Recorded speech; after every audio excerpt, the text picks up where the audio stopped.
皆さんこんにちは。見てください、こちら。スイーツからかけ離れた器たちが並べられています。今日は何をするかっていうと、ラーメンを作る、たこ焼きを作る、んじゃなくて、ラーメンっぽいスイーツ、たこ焼きっぽいスイーツって感じで、そっくりスイーツに挑戦しようと思います。正直ね、作ったことないので、うまくできるかは本当にわかんないんだけど、とりあえず今持ってる私のお菓子作りスキルを全力で駆使してね、本物そっくりなスイーツっていうのを作ってみようと思います。じゃあやっていきましょう。ということで早速作っていくんだけど、まずは今日作ろうと思ってるスイーツを先に発表しちゃうね。今回はこの6個をそっくりスイーツで作ることにしました。なんかハンバーガーとかコロッケとかキンパとか他にもいろんなメニューを作りたいなって思ったんだけど、さすがにねいっぺんには作れないので、私が中でも作りたいなって思ったスイーツに厳選しました。よいしょ。ということでまずはクレープ生地とかスポンジとか各スイーツに使う材料を作っていきます。よいしょ。今日はケーキを中心に作っていこうかな。さっき作ったクレープ生地は卵焼き風のミルクレープに使おうと思ってて、今作ってるこのスポンジは卵かけご飯風のみかんケーキに使おうと思ってます。ちなみに今回なんでこのそっくりスイーツを作ろうと思ったかっていうと、この間フランスのスイーツを作った時にサントノレのプチシューがたこ焼きにしか見えなくて、そこで待って、そっくりスイーツ作れるんじゃないってひらめいたんだよね。あの経験がなかったらラーメンをスイーツで作ってみようなんて考えには絶対に至らなかったと思う。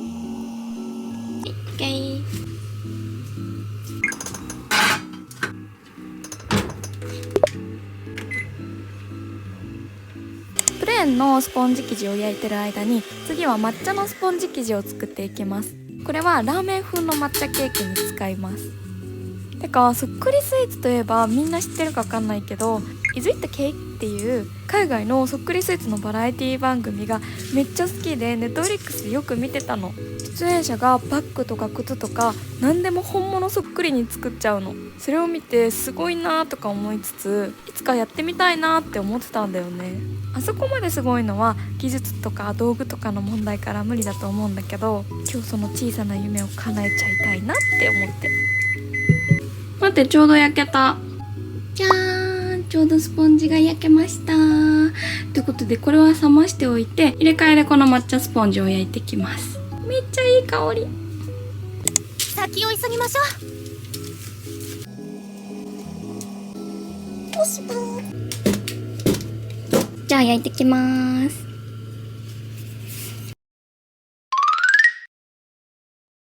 焼けたー。よいしょ。こんな感じで焼けました。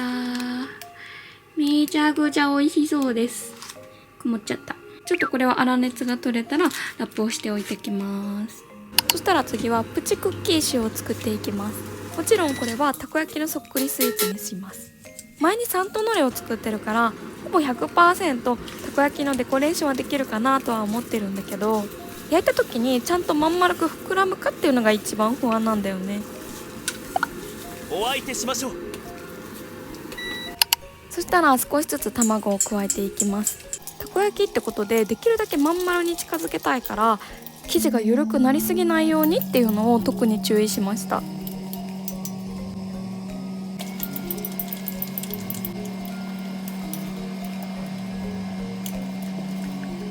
よし、じゃあ絞っていきます。サイズを気をつけないとね。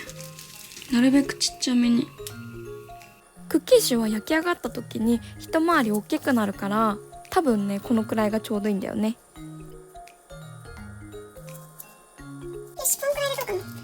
そしたらシュー生地にのせるクッキーを型抜いていくんだけど、サイズがちっちゃいので口金を使いました。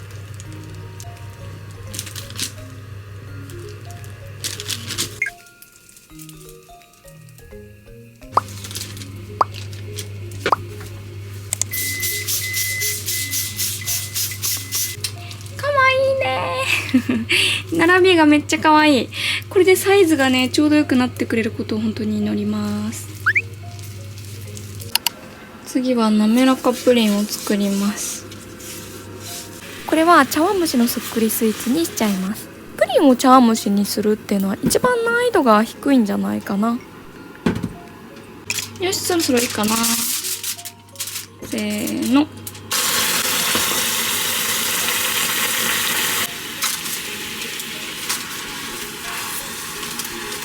やるじゃないか。たらこれは冷やしてきます。そのままプリン液を作っていきます。シュークリームが焼き上がる前に作り終わりたいね。2個分足りないかも。あ、これ1個分でちょうどいいな。ちょっとこれはすいません。この表面の泡はこれでこのパストリーゼで一瞬で消えてくれました。ということでこれは温めるんだけど、そしたらこの鍋にこれ1個だけ入れるというめっちゃ贅沢。さあ20分スタート。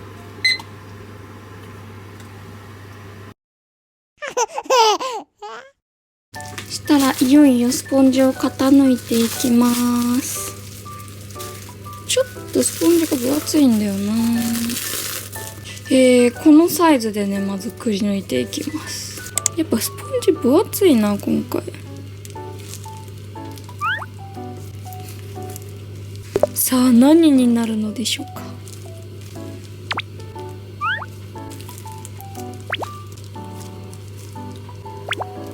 答えはいくら軍艦のシャリの部分に使おうと思ってます。わー気持ちいい。いい感じだと思う。よし。そしたら次はこのサイズでくり抜いていきます。これは2個かな。よいしょ。こっちは卵かけご飯のみかんケーキに使います。そしたら次はみかんケーキを作っていきます。卵かけご飯風のみかんケーキね。まずお茶碗に生クリームを敷いて、よいしょとスポンジを引いて、お茶碗に作るってなんか不思議な感じだね。でみかんの缶詰を敷いていきます。これは絶対美味しいよ。はい、ちょっとだけクリームを敷いて、これで蓋をします。よいしょと。なんか真ん中が山盛りな感じがいいんだよな。あ、わかった。卵かけご飯にするからさ、真ん中開けた方がいい気がする。ちょっと一回取るね。一回取って穴を開けます。卵が入るようにね。よいしょ。これでどうでしょう。お、いい感じ。いい感じですね。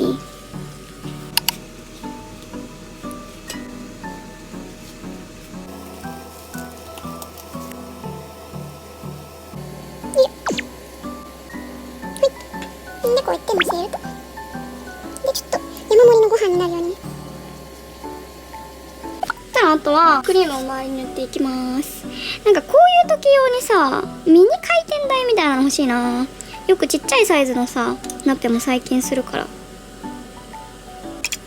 なんか回転台の上に丼茶碗があって変な感じだね。面白い。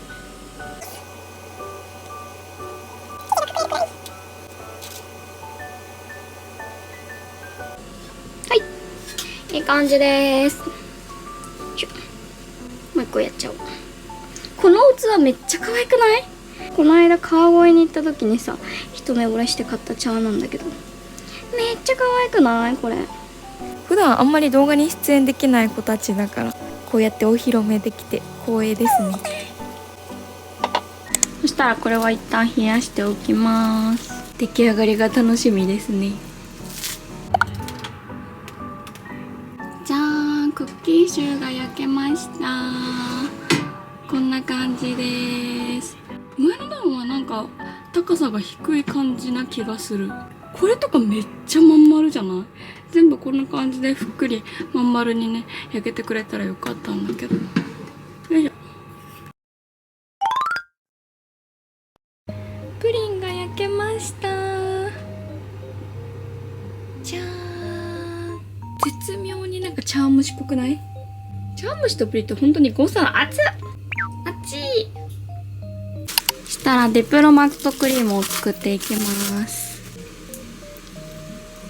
思ったんだけどさ、クリームを入れるのって後の方がいいかな。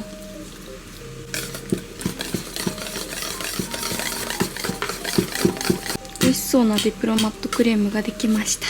私は生クリーム多めの方が好きなんだよね。よし、そしたらクリームを絞っていきます。せーの。硬っ。穴開けすぎた。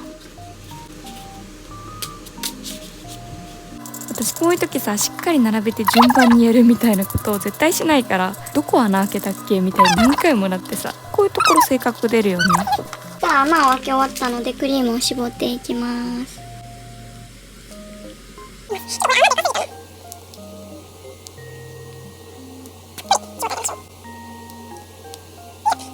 の間の方がまん丸に作れたかなって思うんだけど、いやー、やっぱシュークリームってほんと難しいな。私マカロンの次にシュークリームが難しい気がするんだけど、どうだろうか。これで最後でーす。何パンまで入れる。よし、オッケー。どうかな、あんまり今回膨らみないかな今回に限って。なんでだ。そしたらコーティング用のカラメルを作っていきます。これがたこ焼きのソースになる感じね。よーし、カラメルができたのでこれにつけていきます。手は汚れる覚悟でやります。はい、いきます。これ一瞬つける、一瞬ね。オッケーオッケーオッケーオッケー。いい感じ、いい感じ、めっちゃいい感じ。ほいほいほいほいほいほいほい。よいしょ。いきます。あ、やっぱ箸楽だ。はい、紙です。この作業は今回で2回目だから、1回目に比べてだいぶスムーズにできるようになった気がする。こんな感じでね、カラメルを全部つけ終わりました。一気にたこ焼きに近づいたんじゃないでしょうか。もうね、結構固まってるんだけど、一旦これは冷やしておきます。最後にデコレーションするのが楽しみすぎる。次は抹茶チョコレートでネギもどきを作っていきます。うまくいくかわかんないけどね。ということで抹茶パウダーを追加します。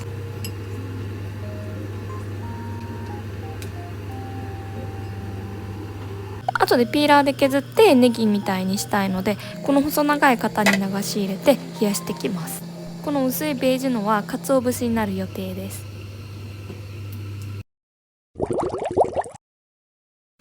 次はラーメンのそっくりスイーツを進めていきます。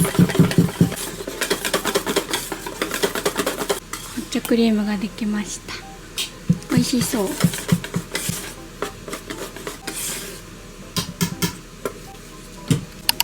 したら抹茶スポンジをくり抜いていきます。このサイズはちょっとでかいか。よいしょ。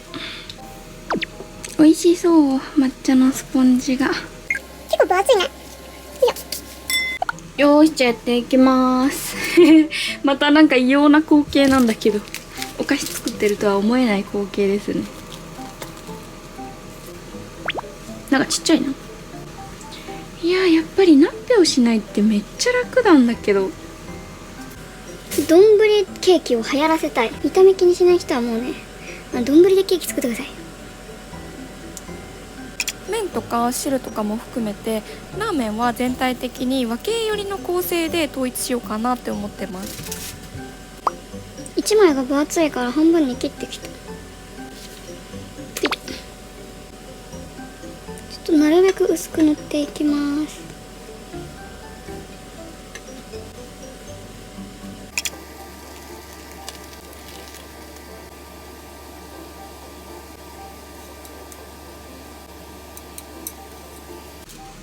よし、これは一旦冷やしていきます。次は麺を作るんだけど、麺はね、何にしようかすっごい悩んで、ミルク餅で作ることにしました。下が抹茶だから和菓子系の麺の方がいいかなと思って、で、牛皮だと多分ね、麺の形状にできないからミルク餅にしました。まあ正直ミルク餅も麺の形状にできるかは怪しいんだけどね。よいしょ。さあ行くぞ。ちもちです。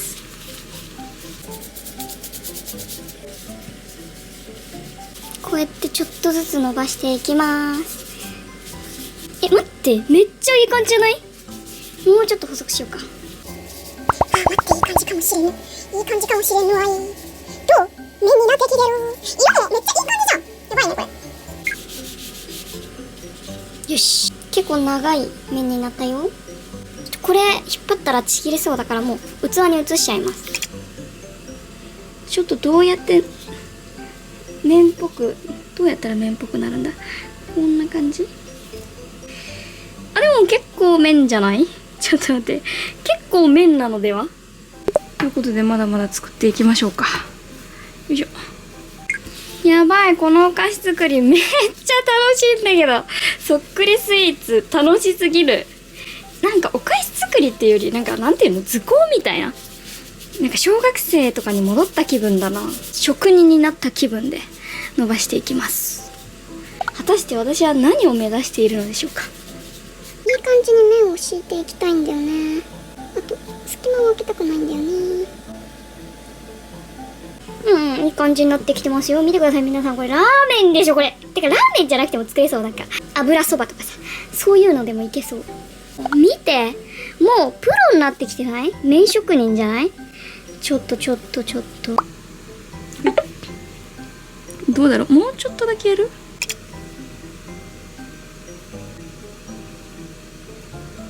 こんな感じでできました。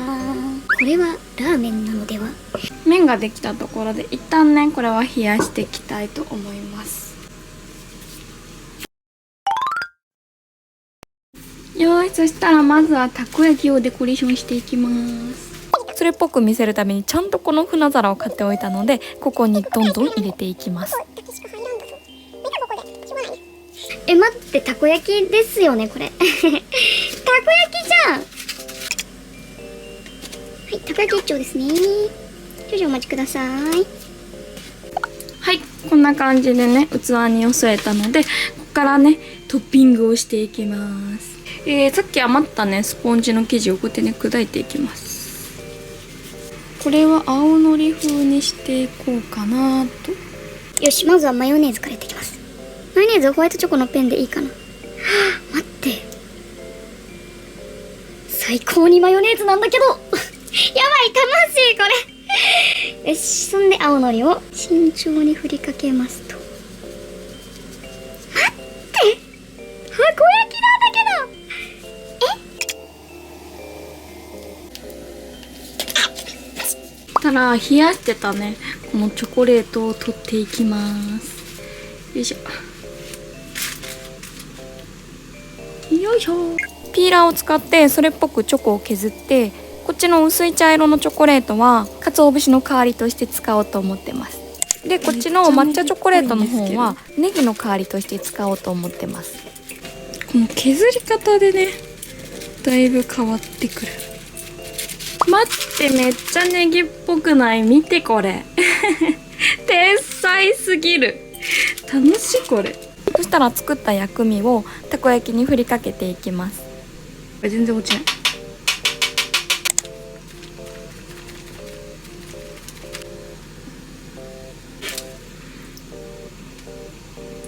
じゃーん、見て、たこ焼きが完成しました。イエーイ。たこ焼きは絶対成功するって思ってたんだよね。前回サントノレを作った時にもうたこ焼きにしか見えなかったから、あの時点で。これやばい。これ騙されんじゃない？友達今回はたこ焼きを作ったのみたいな。スイーツじゃないんだけどねーっつって。やばいね。そしたら次はねミルクレープを作っていきます。よいしょ。これは卵焼きにする予定なので、卵焼きのフライパンで焼いていきます。もうそろそろかな。せーの、はい、せーの、はい。なんか下が焼けてるな。やっぱめっちゃ卵焼きっぽいよ。クレープにして正解だったね。せーの、はい。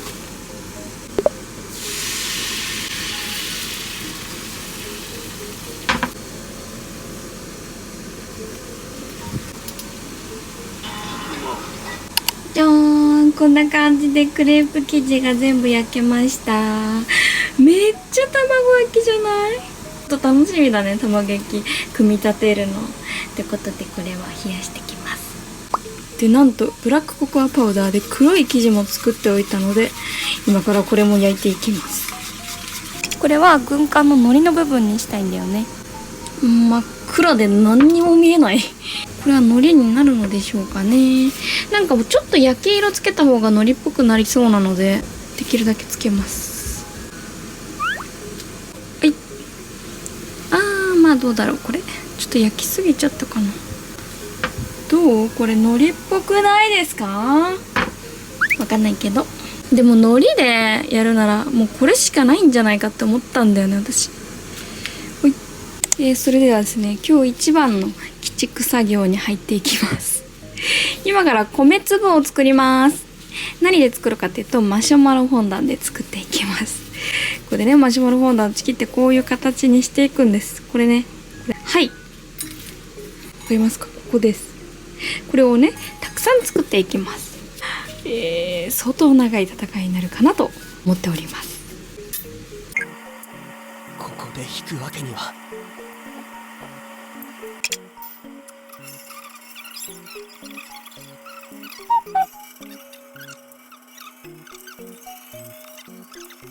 1時間半くらいやってこれだけなんだけどちょっと足りないよね、これ。予備でこういうお菓子をね買っといたので、これもね使って作ろうかなと思います。時間さえあればもうねいくらでもやるんだけど、時間がないので、あと倍くらいやりたかったんだけどね。とりあえず温めたマシュマロ5個分は終わったので、しょうがないんだけど、これは一旦これで終わりと思いますこのお菓子をホワイトチョコでコーティングして白いご飯みたいにしたかったんだけど、全然白くならなかったの。全然白くならないよ。どうしよう。どうしよう。これ米にできないんだけど。ここで引くわけには。こっちの方が米じゃない？ちょっと待って、私めっちゃ頑張ったのに2時間半。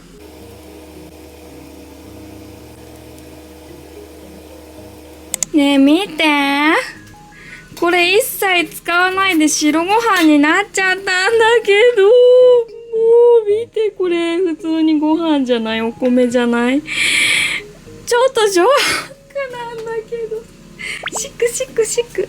ちょっとこれさ、なんか使おうかな、さすがに。せっかくだし。せっかく作ったからさ、やっぱ使いたいじゃん。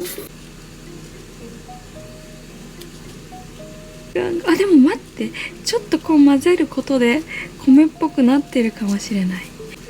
あった方がいいのか、これ。どう思いますか？私の2時間は無駄ではなかった。見て、米じゃね？米じゃない。ちょっとどう？米です。これは米です。そしたら最後生卵を作っていくんだけど、生卵はこの乳酸カルシウムとアルギン酸ナトリウムを使って作っていきます。まずは乳酸カルシウム水溶液を作っていきます。で、かき混ぜると。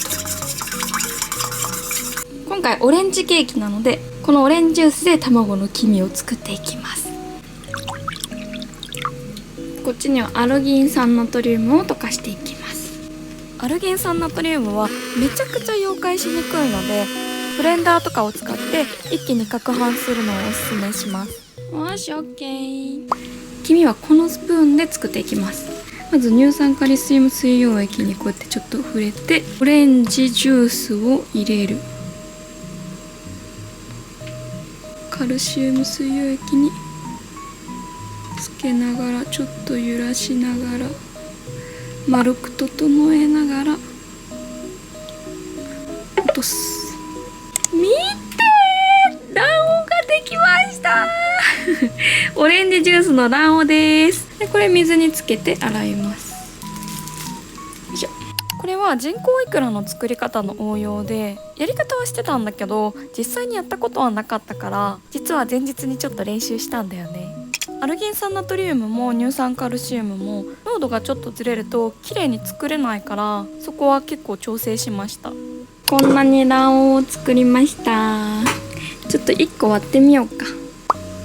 プチッ、ドロドローってこのオレンジジュースが出てくる。ドロドロ出てきますね。いい感じ、いい感じ。この2つが綺麗にできたので、この2つでいこうと思います。それでは準備はいいでしょうか。いくよ。ごめん。見て、みんな卵かけご飯だよ。やばい。こっちも行きます。3、2、1。はい。待って、やばくない？見て、卵かけご飯だよみんな。これスイーツだよ。やばくない？これだけだとちょっと寂しいので、最後に醤油とかネギとかをトッピングします。寂しいからね、これね。ほいほいほいほい。じゃーん、こんな感じで卵かけご飯が完成しました。イエーイ。私が2時間かけて作った米粒が生かされてる。この醤油はちょっとね、あまり良くないんだけど、まあでも卵かけご飯になってるんじゃない？これやばくない？こんなにうまくいくと思わなかった。ということで次行きましょう。じゃあ次は卵焼きをね、作っていきます。さっきシュークリームの時に使ったディプロマットクリームを生地の間に薄く塗って普通のミルクレープを作っていくんだけど、巻き方だけ卵焼きになるようにね、工夫します。って言っても長方形にひたすら巻いていくだけなんだけどね。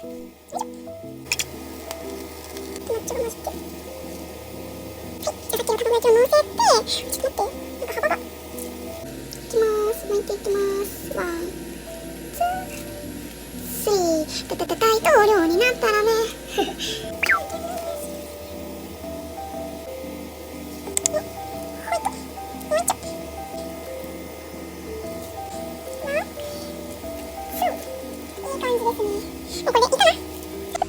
こんな感じで卵焼きクレープができたので、これはね、冷やし固めます。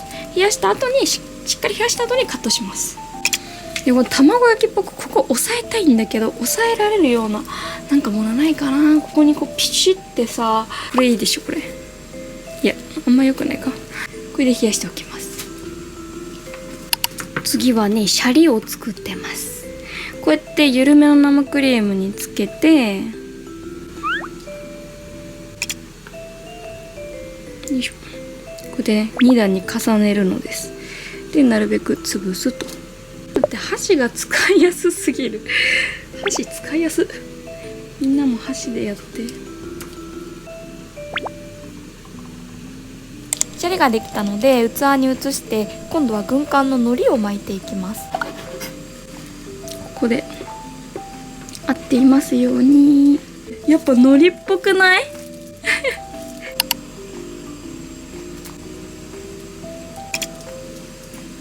まあ、とりあえず2個のっけようか。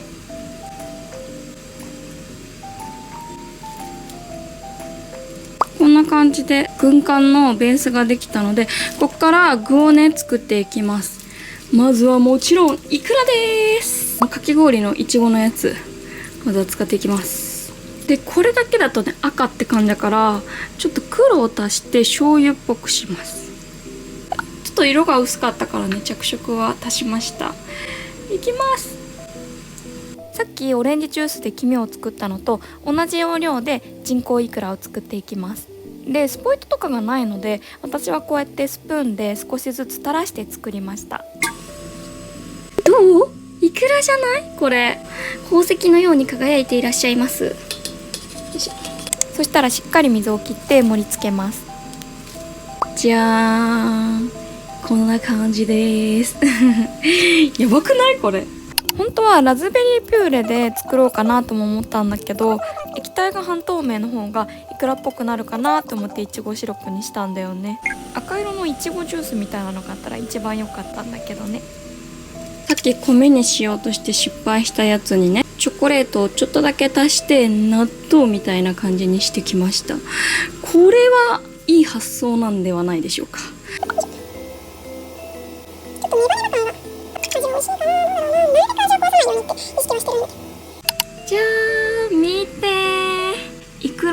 納豆の巻き寿司が完成しました。イエーイ。なんかまさかね、ここまでそっくりに作れるとは思わなかった。納豆はちょっと偽物感あるけど、このイクラなんかさ、結構ぽくない？もう食べれるよこれ。いただきまーすとかつって。後で偽物の醤油も用意しておくので、とりあえずお寿司はこんな感じで完成にします。よし、それでは次いっちゃいましょう。よーし、そしたら卵焼きを仕上げていきましょう。よいしょ。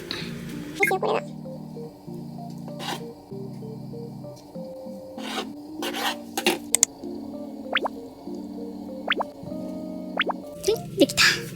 ホワイトチョコにね、少し水を加えてこんな感じで作ってきたので、大根おろしって感じでこれのけていきます。へへ。ちょっとボコボコにして、わーお。おこソースをかけます。そのままだとチョコ感が強かったので、ちょっと水を足してきました。じゃーん、こんな感じで卵焼きが完成しました。イエーイ。横から見るとね、めっちゃクレープなんだけど、上から見るとちゃんと卵焼きになってるんじゃないかなって思います。このチョコがね、ちょっとチョコ感強くてしくったなって感じなんですけど、ここら辺とかはまだ、はい。とりあえずね、これも可愛くできました。ということで次行きましょう。よーし、そしたら最後はラーメンを仕上げていきます。薄く味付けをしたみたらしをかけてラーメンの汁みたいにしました。もうね、和系だとこれしか思いつかなかったね。どう？ラーメンじゃない本当にちょっとだけサラダ油もかけました。そしたら最後練り切りでラーメンの具を作っていきます。ラーメンが全体的に和系だから練り切りで作ることにしました。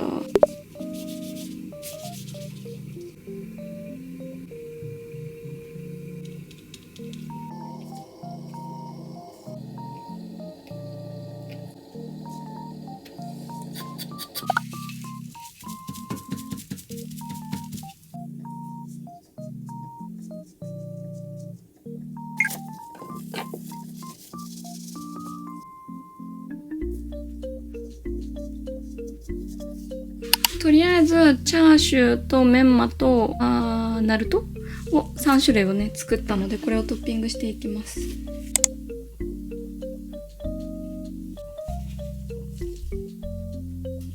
でかかったかな。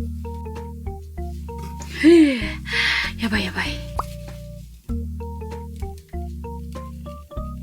茶碗蒸しのことすっかり忘れちゃってたんだけど、ラーメンと一緒に仕上げちゃいます。で、最後余ったミルク餅をねこうやって丸めて銀杏みたいにします。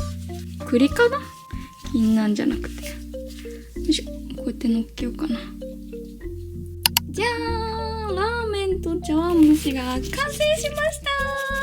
イエーイすごくない？こんなにうまくいくと思わなかった。味はね、本当に不安なんだけど、でもめっちゃ考えた構成だからね、食べるのが楽しみです。はい。茶碗蒸しもね、結構サブで作ったんだけど、いい感じにできたんではないでしょうか。マジで可愛い。これやばい。はい、ということで本日も全部のスイーツが完成しました。イエーイ。やばい。なんかいつもさ、大体何かしら失敗するんだけど、全てが思い通りにいった。やばくない？マジで楽しかった。そっくりスイーツはね、まだまだたくさんやりたい。またお菓子作りの幅が広がってしまった。食べた時にさ、脳がバグるよね。ということで、私はいつも通り片付けをして終わろうかなと思います。じゃあまた後でね。バイバーイ。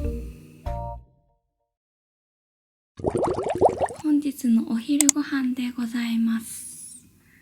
とか言っちゃって。作ったスイーツは次の日に食べたんだけど、見た目はご飯なのに食べたらめちゃくちゃ甘いんだもん。ちょっと脳がおかしくなりそうでした。このみかんケーキのマシュマロで作った米粒がドーナツにコーティングするシュガーみたいな感じで美味しさを引き立ててくれてました。友達にもお裾分けしたんだけど、めちゃくちゃびっくりしてくれて、その反応をみんなに共有できなくて本当に悔しい。ただいくらだけ少し味が薄かったから、もうちょっと砂糖を足せばよかったかなって反省。見た目もそっくりに近づけて味もしっかり美味しさをキープできるようにって考えるのがいつもより難易度高かったね。今回のお菓子作りは全部がうまくいったっていうのも大きいんだけど、本当に楽しかったです。結構テンションおかしかったもんね。また絶対にそっくりスイーツはやらなきゃね。次は何作ろうかな。韓国料理もいいし、ハンバーガーとかアメリカンな料理もありだね。考えるだけで楽しい。ということで今日の動画はここら辺で、最後まで動画見てくれてありがとう。じゃあまたね、バイバイ。